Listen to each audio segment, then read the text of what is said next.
A sequel to one of the most beloved fantasy series of all time? Check. A welcome return to the wizarding world? Check. A story that satisfied long-term fans of the Harry Potter saga? Not so much. Harry Potter and the Cursed Child should have been a magical experience, but it turned most of us Potterheads into a bunch of moaning myrtles. So, what went wrong? Harry Potter and the Cursed Child takes place 19 years after the events of the Deathly Hallows, so it's understandable why Ron, Hermione, and Harry aren't the same people they used to be. They're all grown up and have jobs and kids, so you'd expect them to have more depth, right? The Cursed Child had the perfect opportunity to make these established characters wiser and even more interesting than they were before. Unfortunately, they're presented as pretty basic, underdeveloped, and even a little bit obnoxious. Your parents are dead! You have no family! If anything, they need someone to cast a lumos on their personalities and bring their spark back. Let's take Harry, for example. He's kind of a jerk in The Cursed Child. Yeah? Try me. Teenage Harry would never have threatened anyone who wasn't Voldemort, a Death Eater, or his cousin. So what gives his adult self any reason to intimidate Professor McGonagall with his Ministry of Magic connections? Granted, he didn't want his kid going anywhere near young Malfoy. We get why he was peed off.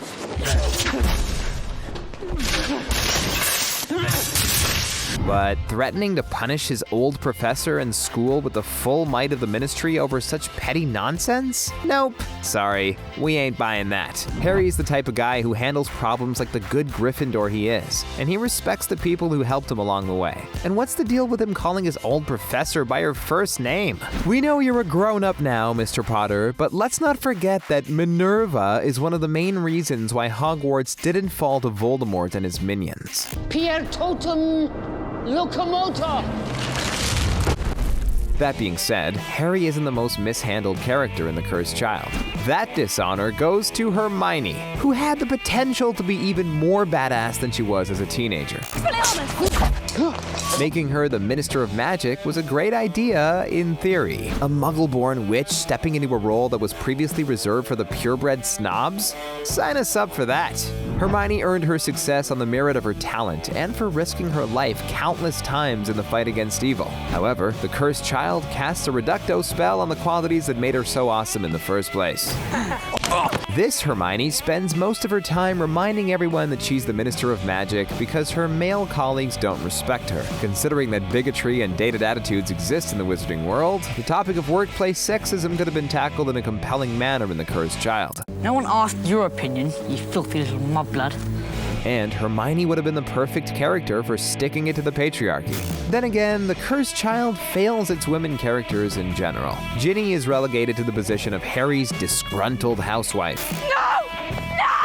McGonagall, meanwhile, has to cower to Hermione, Harry, and the Ministry of Magic. Why is it when something happens, it is always you three? Understandably, a lot of fans were upset over these elements, which is why The Cursed Child is often dismissed as fan fiction by the naysayers. And that's just the issues regarding the old school members of the Potter universe. The new heroes didn't fare much better either, but it was for criticisms that many people have had with these stories since their inception. Potentially problematic. Indeed. Let's face it, the Harry Potter books are all fairly vanilla and hetero for the most part. So going into The Cursed Child, a lot of fans hoped that the story would embrace a new kind of love story by making Albus and Scorpius hook up. Instead, what they got was a story that teased a romance, then didn't follow through. More so, the inability to explicitly confirm or deny their sexuality caused some backlash. Co-writer John Tiffany defended the accusations of queerbaiting by insisting that the story was never supposed to be clear about the duo's sexualities, though he didn't rule anything out either. Here's what he had to say on the matter in an interview with The Guardian. We don't say how Scorpius is going to carry on with the rest of his life. It is a love story between Scorpius and Albus in lots of ways, but that does not mean it's sexual. This probably wouldn't have been a big deal if it weren't for J.K. Rowling taking to social media throughout the years and adding more progressive elements to Harry Potter's legacy. I mean, who knew a thing about Dumbledore's sexuality before Twitter existed? Only J.K. And as time went on and I got to know Dumbledore, But this is before the publication of Philosopher's Stone, so bear in mind, at this point, I've been with him for 7 years. I knew he was gay. But fans would rather see these elements be more open in the actual stories. The Cursed Child was the perfect opportunity to do just that, and some critics have chalked it up as a missed opportunity. A relationship between Albus and Scorpius could have been groundbreaking for this series. Maybe the Cursed Child should have just avoided relationships altogether. Pity, baby. So, Bellatrix and Voldemort got jiggy with it and had a kid? And here we were led to believe that Nagini was the only snake belonging to the Dark Lord that saw any action.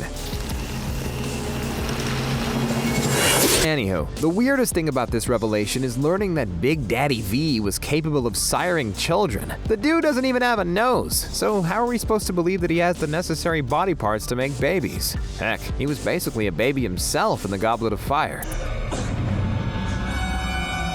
They grow up so fast. Of course, the biggest issue is that it doesn't make any sense. Let's look at the facts. Voldemort and Bellatrix would have had Delphine around the time the Deathly Hallows story took place. It had to have been before the Battle of Hogwarts, which took place in May 1998. This means that Delphine was either born in late 1997 or early 1998. But we got to see quite a bit of Bellatrix during this period. If she was pregnant then, she certainly hit it well. You and your friends take from my boat!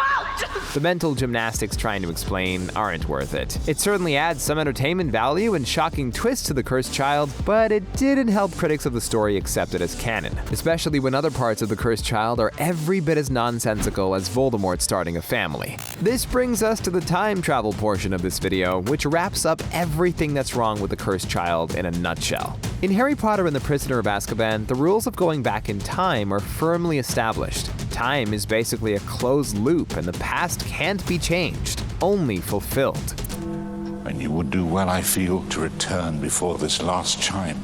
If not, the consequences are too ghastly to discuss. In The Cursed Child, those rules are tossed out the window, with characters creating brand new alternate timelines and doing whatever the heck they please, in an effort to try and change events. The updated time travel rules create confusion. What the bloody hell was that all about? And undo an element of this fictional universe that worked well before. That's a problem in its own right, but the time travel plot does the story a disservice too. It essentially makes for a sequel story that aims to milk people's nostalgia as opposed to pushing the series forward. With cameos including everyone from Cedric Diggory to Snape, it's clear that the Cursed Child was more interested in finding ways to revisit old characters and storylines for the sake of a trip down memory lane.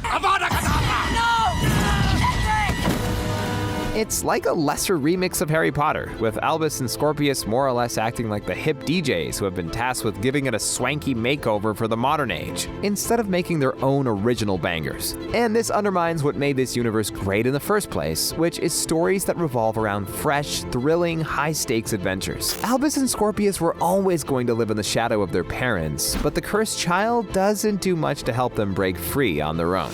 And when you consider how poorly developed the OG characters are, the Cursed Child doesn't make catching up with their predecessors feel worthwhile either. If you liked this video, be sure to check out our feature on canceled Harry Potter storylines.